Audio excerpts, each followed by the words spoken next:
ಎಲ್ಲರಿಗೂ thank you.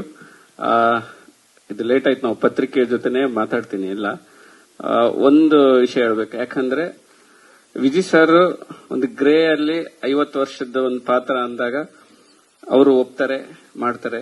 Rachita madam ಈ ತರ ಒಂದು ಮಗುವಿನ ತಾಯಿ ಅಂದಾಗ ಅವರು ಒಪ್ಪಿ ಮಾಡ್ತಾರೆ. ಅದೇ ತರ ನನಗೆ ಚಾಲೆಂಜಿಂಗ್ ಅನ್ಸಿದ್ದು ರೂಲರ್ ಕ್ಯಾರೆಕ್ಟರ್. ಸೊ ಅವ್ರ ಹತ್ರ ಹೋಗಿ ಫಸ್ಟ್ ಅವರು ನಾನು ಬಿಸಿ ಇದ್ದೀನಿ ಮಾಡಲ್ಲ ಆ ತರದ್ದು ಒಂದು ಇದು ಬಂತು. ನಾನು ಎದುರುಗಡೆ ಹೋಗಿ ಲಿಟ್ರಲಿ ಒಂದು ಸರ್ ನೀವು ಈ ಪಾತ್ರ ಮಾಡ್ಲಿಲ್ಲ ಅಂದ್ರೆ ನನಗೆ ಈ ಸಿನಿಮಾ ಒಂದು ಫ್ರೆಶ್ನೆಸ್ ಕೊಡಲ್ಲ, ಒಂದು ರೆಗ್ಯುಲರ್ ಫಾರ್ಮೆಟ್ ಅಲ್ಲಿ ಹೋಗ್ಬಿಡುತ್ತೆ ಅಂತ ಎಲ್ಲಾ ಕತೆ ಹೇಳಿ ಒಂದು ಎಮೋಷನಲ್ ಆಗಿ ಅವ್ರಿಗೆ ಹೇಳ್ಕೊಂಡಾಗ ಅವರು ಒಂದು ಸಿನಿಮಾ ಪ್ಯಾಷನ್ ಅಂದ್ರೆ ಈ ಹುಡುಗ ಎಷ್ಟು ಒಂದು ಇಷ್ಟಪಟ್ಟು ಬಂದಿದ್ದಾನಂತ ಅವ್ರಿಗೆ ಕಾಣಿಸ್ತು. ಅದು ಒಪ್ಪಿ ಮಾಡಿದ್ರು. ಸೊ ಅವ್ರು ಹೇಳ್ದಂಗೆ ನಾನು ಅವ್ರ ಕತೆ ಹೇಳ್ದಂಗೆ ನಾನು ಈ ಸಿನಿಮಾದಲ್ಲಿ ತೆಗೆದಿದ್ದೀನಿ. ಆತರ ಅವರು ಕಾಣಿಸ್ತಾರೆ ಅಂತ ನಾನು ಅನ್ಕೊಂಡಿದ್ದೀನಿ. ಅವತ್ತು ನನಗೆ ಒಂದು ರೆಸ್ಪೆಕ್ಟ್ ಕೊಟ್ಟು ಮಾಡಿದ್ದಕ್ಕೆ ಥ್ಯಾಂಕ್ ಯು ಸರ್.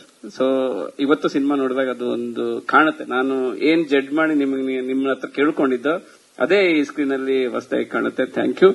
ಅಂದ್ರೆ ಎಲ್ಲರೂ ಒಪ್ಕೊಂಡಿದಾರಲ್ಲ, ಅದೇ ನನ್ನ ಗ್ರೇಟ್ನೆಸ್, ಅದೇ ನನ್ನ ದೊಡ್ಡ ಸಕ್ಸಸ್. ಅಂದ್ರೆ ವಿಜಯ್ ಸರ್ ಆ ಏಜ್ ಆ ಗೆಟಪ್ ಅಲ್ಲಿ, ಇವರು ಆ ನೆಗೆಟಿವ್ ರೋಲ್ ಅಲ್ಲಿ, ರಚಿತಾ ಮೇಡಮ್, ಆಮೇಲೆ ಭಾವನಾ ಆ ಪಾತ್ರಗಳು ಒಪ್ಕೊಂಡಿದ್ದಾರೆ. ಅಂದ್ರೆ ಅವ್ರು ಇದಕ್ಕೂ ಮುಂಚೆ ಆ ತರದ್ದು ಒಂದು ಮಾಡದೇ ಇರುವಂತ ಒಂದು ಪಾತ್ರಗಳು ಮಾಡಿದಾರಲ್ಲ, ಅದೇ ನನ್ನ ದೊಡ್ಡ ಸಕ್ಸಸ್ ಅಂತ ಹೇಳಕ್ ಇಷ್ಟಪಡ್ತೀನಿ.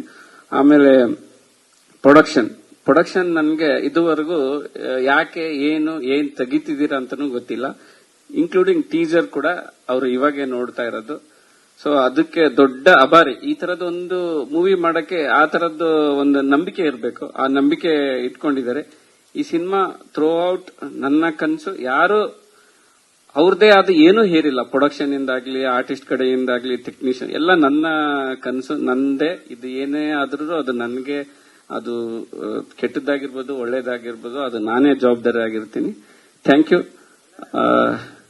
You sir.